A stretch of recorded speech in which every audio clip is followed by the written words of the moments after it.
بسم الله الرحمن الرحيم. لا أقسم بيوم القيامة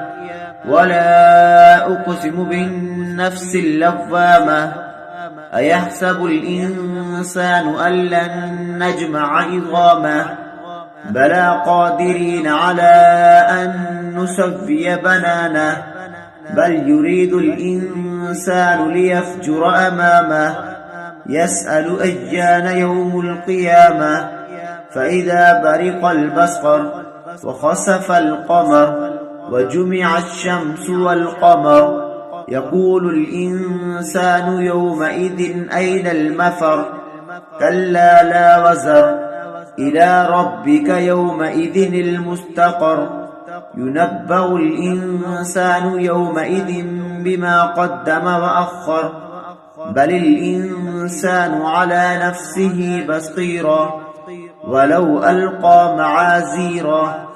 لا تحرك به لسانك لتعجل به إن علينا جمعه وقرآنه فإذا قرأناه فاتبع قرآنه ثم إن علينا بيانه كلا بل تحبون العاجلة وتذرون الآخرة وجوه يومئذ ناظرة إلى ربها ناذرة ووجوه يومئذ باسرة تظن أن يفعل بها فاقرة كلا إذا بلغت التراقي وقيل من راق وظن أنه الفراق والتفت الساق بالساق إلى ربك يومئذ المساق فلا صدق ولا صلى ولكن كذب وتولى ثم ذهب إلى أهله يتمطى أولى لك فأولى ثم أولى لك فأولى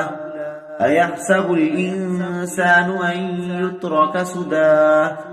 ألم يكن نطفة من مني يمنى ثم كان علقة فخلق فسوى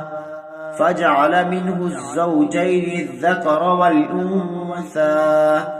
أليس ذلك بقادر على أن يحيي الموتى